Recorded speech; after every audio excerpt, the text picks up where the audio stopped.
नमस्कार दोस्तों, स्वागत है आप सब लोगों का आरपीएससी एग्जाम्स यूट्यूब चैनल पर। प्यारे साथियों, रीड साइंस का अपना टॉपिक वाइज टेस्ट सीरीज चल रहा है, जिसमें आज का अपना टॉपिक रहेगा श्वसन तंत्र। और श्वसन तंत्र से संबंधित 30 महत्वपूर्ण प्रश्नों को अपन करेंगे, जो कि राजस्थान बोर्ड की किताब और एनसीईआरटी से। और यकीन दिलाना चाहूँगा कि ये 30 प्रश्न करने के बाद श्वसन तंत्र में कुछ भी शेष नहीं रहेगा जो अपने एग्जाम में बाहर चला जाए। प्रश्न बिल्कुल भी बाहर नहीं जाएगा। प्रश्न इसमें से लगभग यहीं से प्रश्न बनेगा। लैंग्वेज चेंज हो सकती है, लेकिन प्रश्न यहीं से आएगा निश्चित रूप से मित्रों। क्योंकि इसका कारण ये है कि देखिए, बिल्कुल राजस्थान बोर्ड की किताबों से और एनसीईआरटी से तैयार किया गया मैटर है, तो कुछ बाहर इसमें से जाएगा ही नहीं। क्योंकि स्टेनोग्राफर का जो अभी पेपर हुआ है, निश्चित रूप से वह पेपर भी अपने राजस्थान और एनसीईआरटी से ही आया है। चलिए शुरू कर लेते हैं।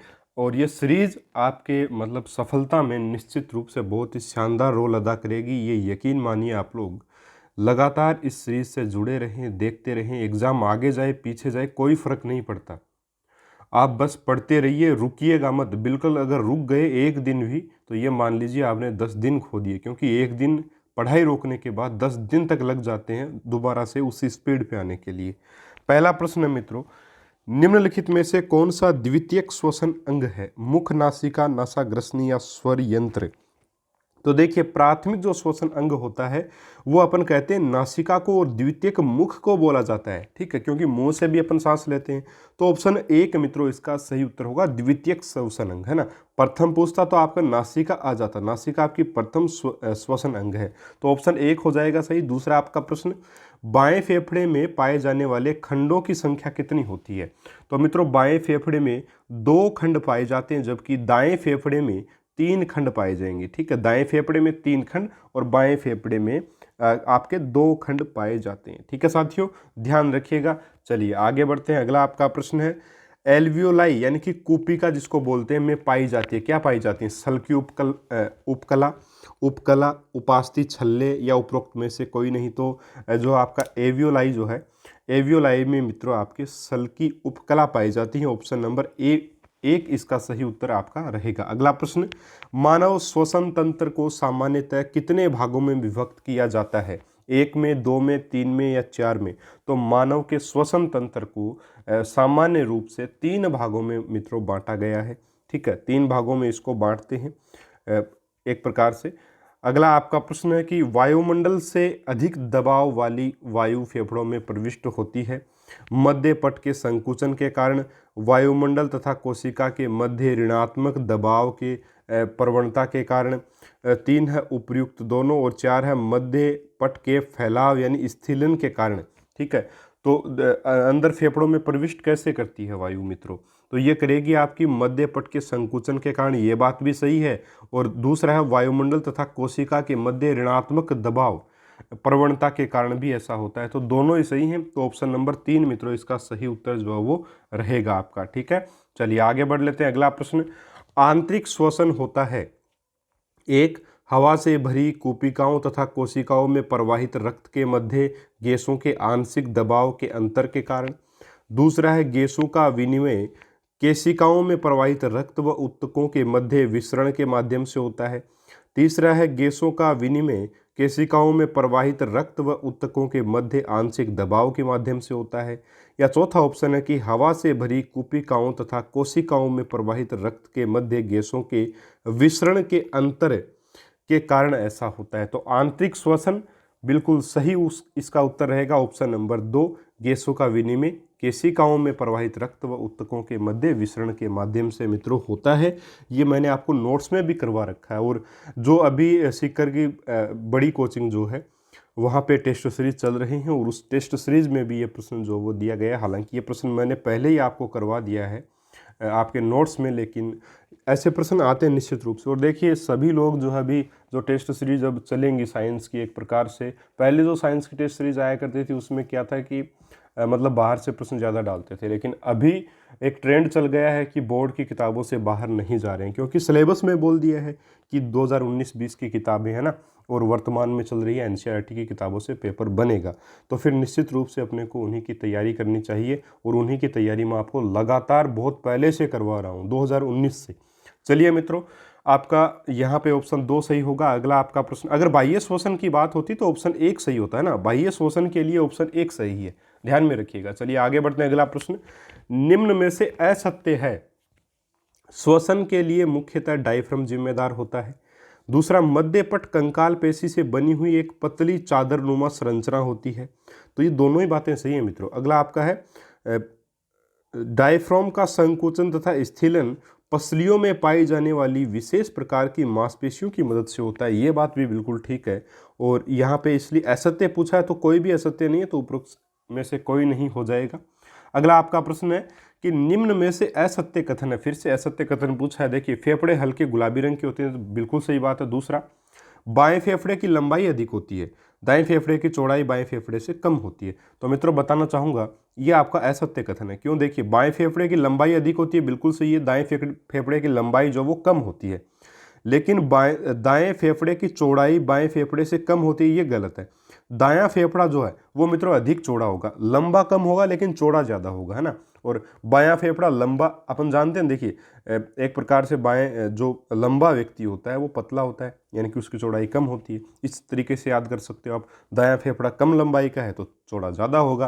तो ऑप्शन नंबर 3 मित्रों यहाँ पे आपका सही उत्तर होगा। उम्मीद है आपको थोड़ा सा क्लियरेंस इसमें मिला होगा। बहुत अच्छा प्रश्न आ सकता है। अगला आपका प्रश्न, गैसों का विनिमय होता है ब्रोंकाई द्वारा, ब्रोंकियोल द्वारा, एव्यूलाई यानी कि कोपिका द्वारा या सल की उपकल्पनाओं के द्वारा। तो गैसों का जो विनिमय होता है मित्रों वो होता है एव्यूलाई के द्वारा, यानी कि कोपिकाओं के द्वारा। ऑप्शन नंबर 3 सही होगा। अगला आपका प्रश्न है, सी आकार के उपास्थि छल्ले पर पाए जाते हैं श्वास नली में। सी आकार के जो उपास्थि छल्ले वो कहाँ पाए जाते हैं? श्वास नली में ही पाए जाते हैं, बिल्कुल ठीक है, पहला ही ऑप्शन है आपका। अगला आपका प्रश्न है कि श्वास नली के लिए सही क्या है? श्वसनी यानी ब्रोंकाई तथा श्वसनिका यानी ब्रोंकियोल श्वास नली के ही हिस्से होते हैं।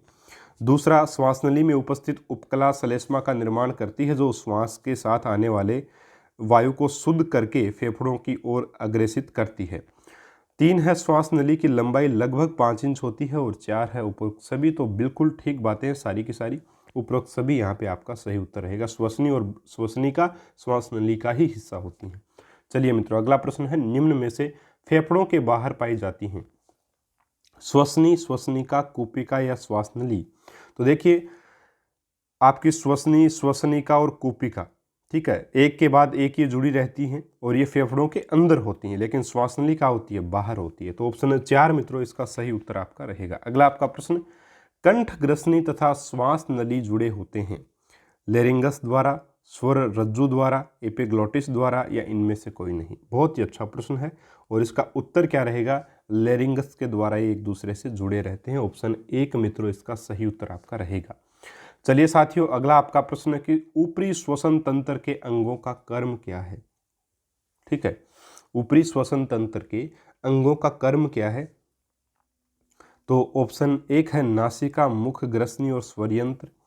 ऑप्शन आपके सामने है मित्रों, इसका सही उत्तर आपको बताना चाहूँगा। इसका सही आंसर भी ऑप्शन नंबर 1 ही है। सबसे पहले नासिका, ठीक है, क्योंकि प्राथमिक श्वसन अंग है, उसके बाद मुख, उसके बाद ग्रसनी, उसके बाद स्वर यंत्र। तो ये आपका ऊपरी श्वसन तंत्र है, ठीक है। उसके बाद मध्य श्वसन तंत्र और एक प्रकार से आपका इसके बाद में निचला श्वसन तंत्र, जिसमें मध्यपट वगैरह आते हैं, ठीक है।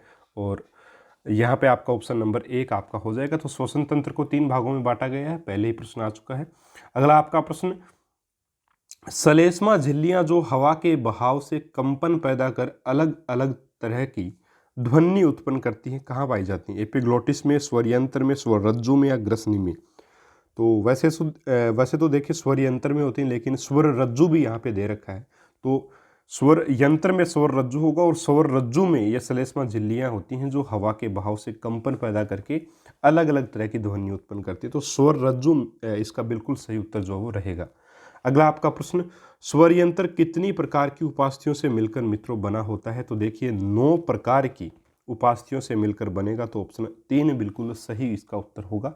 इसमें 9 प्रकारों के नाम जो किताब में भी नहीं दे रखे, और देखिए मुझे भी एक प्रकार से मैंने भी जानने की कोशिश जो की नहीं, क्योंकि अपने एक प्रकार से किताबों से बाहर कुछ नहीं आएगा मित्रों, और इसमें नाम नहीं पूछेंगे, कितनी होती हैं यही पूछेंगे, तो वो मैंने आपको बता दिया है। चलिए आगे बढ़ते हैं। अगला प्रश्न, निम्न में से निचले श्वसन तंत्र का अंग है? फेफड़े, ग्रसनी, लेरिंगस या श्वसन मांसपेशियां? तो निचले श्वसन तंत्र का जो अंग है वो है आपके फेफड़े।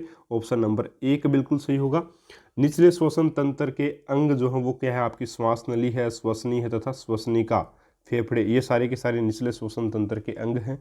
ऑप्शन नंबर 1 यहाँ पे आपका सही उत्तर मित्रों इसका रहेगा। ठीक है, चलिए आगे बढ़ते हैं। अगला प्रश्न आपका, निम्न में से किसके द्वारा ऑक्सीजन का परिवहन किया जाता है? WBC के द्वारा, RBC के द्वारा, प्लेटलेट्स के द्वारा या लसिका के द्वारा? तो देखिए मैं आपको बताना चाहूँगा कि यहाँ पे आपका सही उत्तर क्या रहेगा? RBC के द्वारा, है ना। किसके द्वारा ऑक्सीजन का परिवहन? तो RBC आएगा, क्योंकि RBC में हीमोग्लोबिन प्रोटीन पाया जाता है और हीमोग्लोबिन जो है उसके साथ ऑक्सीजन जुड़ के अंगों तक जाती है। तो ऑप्शन 2 मित्रों इसका सही उत्तर जो वो रहेगा। चलिए आगे बढ़ते हैं। 19वां प्रश्न है कि पेशी कोशिकाओं में अवायवीय श्वसन के दौरान ग्लूकोज विघटित होता है। अवायवीय श्वसन में निश्चित रूप से ग्लूकोज किस में घटित होता है? लैक्टिक अम्ल में अपघटित होता है, विघटित होता है। तो ऑप्शन 3 बिल्कुल सही उत्तर इसका रहेगा। अगला प्रश्न, गर्म पानी से, देखिए यहाँ पे प्रश्न को ध्यान से देखिएगा। वैसे तो एल्कोहल भी होता है, कार्बन डाइऑक्साइड तो बच्चे उपयुक्त सभी लगाएंगे, लेकिन पेशी कोशिकाओं की बात की गई है। पेशी कोशिकाओं में अवायवीय शोषण के दौरान ग्लूकोज विघटित होता है तो लैक्टिक एसिड में होगा। इसी वजह से अपने को दर्द भी महसूस होता है। देखिए अपन जब ज़्यादा दौड़ते हैं उसके बाद मतलब अपने को घुटनों में दर्द महसूस होता है तो वो लैक्टिक एसिड है ना, ग्लूकोज जो है वो लैक्टिक एसिड में बदल जाता है, इसी वजह से ऐसा होता है। चलिए आगे बढ़ते हैं। अगला प्रश्न, गर्म पानी से स्नान करने अथवा शरीर की मालिश करने पर हमें ऐंठन से आराम मिलता है, क्यों? 1, लैक्टिक अम्ल कार्बन डाइऑक्साइड और जल में पूर्णतः विखंडित हो जाता है। दूसरा, पेशी कोशिकाओं में ऑक्सीजन की आपूर्ति बढ़ जाती है। तीसरा, पेशी कोशिकाओं में अवायवीय श्वसन बंद हो जाता है। और चौथा है उपर्युक्त सभी। तो देखिए मित्रों इसमें सही आंसर आपका क्या रहेगा? उपर्युक्त सभी रहेगा। सारी बातें बिल्कुल सही हैं, इसलिए गर्म पानी से स्नान करना थोड़ा सा गुनगुना जो पानी है वो अपने को लेना चाहिए, वो ज़्यादा जो वो सही रहता है नहाने के लिए। चलिए आगे बढ़ते हैं। अगला प्रश्न, बहुत तेज गति से दौड़ने पर हमारी टांगों में दर्द होने लगता है, ऐसा क्यों होता है? ग्लूकोज अल्कोहल में परिवर्तित होने लगता है, हमारी कुछ पेशियां अवायवीय शोषण करने लगती हैं, हमारी कुछ पेशियां वायवीय शोषण करने लगती हैं, या उपरोक्त सभी? तो देखिए हमारी कुछ पेशियां अवायवीय शोषण करने लगती हैं जिससे ग्लूकोज लैक्टिक एसिड में बदल जाता है और इसी की वजह से अपने टांगों में दर्द अपने को महसूस होता है। चलिए उम्मीद है बहुत अच्छे से समझे होंगे। चलिए आगे बढ़ते हैं। अगला प्रश्न, ऑक्सीजन की अनुपस्थिति में होने वाले श्वसन में ग्लूकोज किस चीज़ में बदल जाता है? एल्कोहल प्लस CO2 प्लस ऊर्जा में, कार्बन डाइऑक्साइड प्लस H2O में, या lactic acid plus alcohol plus H2O में, या 4 उपयुक्त सभी? तो देखिए मित्रों इसका जो सही आंसर रहेगा वो क्या रहेगा? ऑप्शन नंबर 1 रहेगा। ऑक्सीजन की अनुपस्थिति में होने वाले श्वसन में, ठीक है, जो ग्लूकोज है वो एल्कोहल और CO2 प्लस ऊर्जा में बदलेगा। तो ऑप्शन 1 यहाँ पे आपका सही आंसर रहेगा। ठीक है मित्रों, चलिए आगे बढ़ते हैं। अगला प्रश्न, तिलचट्टा के शरीर में वायु प्रवेश करती है, उनमें फेफड़ों के द्वारा प्रवेश करती है, क्लोमों द्वारा करती है, श्वास रंध्रों द्वारा होता है या त्वचा के द्वारा? तो तिलचट्टा जो होता है उसमें मित्रों श्वास रंध्र पाए जाते हैं, श्वास रंध्रों के द्वारा ऐसा होता है। तो आपका आंसर जो सही रहेगा वो ऑप्शन नंबर 3 यहाँ पे आपका बिल्कुल सही उत्तर रहेगा। अगला प्रश्न है कि किसी सामान्य वयस्क व्यक्ति की विश्राम अवस्था में औसत श्वसन दर होती है, यानी कि विश्राम दर में व्यक्ति कितनी बार श्वसन करता है? तो इसका सही आंसर रहेगा 15 से 18 बार प्रति मिनट। 1 मिनट में यानी कि 60 सेकंड में लगभग 15 से 18 बार जो श्वसन जो व्यक्ति करता है विश्राम अवस्था में। यह आपके NCERT किताब का प्रश्न है, इसलिए थोड़ा सा ले लिया गया, हो सकता है बन जाए प्रश्न। अगला प्रश्न है कि उच्च श्वसन के समय पसलियां जो हैं उनकी गति कैसी होगी? तो मित्रों उच्च श्वसन के दौरान पसलियों की जो गति है वो एक बाहर की ओर गति करती हैं, दूसरी आपकी नीचे की ओर गति करती हैं, तीसरा ऊपर की ओर गति करती हैं और चौथा बिल्कुल गति नहीं करती। तो देखिए यहाँ पे आपका आंसर क्या रहेगा? उच्च श्वसन के समय जो पसलियाँ हैं वो ऊपर की ओर गति करेंगी, ठीक है, ऊपर की ओर गति करती हैं। तो ऑप्शन 3 यहाँ पे आपका सही आंसर रहेगा। सॉरी, यहाँ पे उच्च श्वसन के समय पूछा है, तो यहाँ पसलियाँ जो हैं वो आपकी ऊपर की ओर गति नहीं करेंगी, उच्च श्वसन की बात की जा रही है ना। माफ़ी चाहूँगा, उच्च श्वसन, उच्च श्वसन, ठीक है। तो उच्च श्वसन यानी श्वास बाहर छोड़ना। तो आपकी जो पसलियाँ हैं मित्रों, वो पसलियाँ नीचे और अंदर की ओर गति करती हैं, यानी ऑप्शन 2 जो है वो यहाँ आपका सही उत्तर रहेगा, नीचे की ओर गति करेंगी। बिल्कुल सही उत्तर ये रहेगा आपका।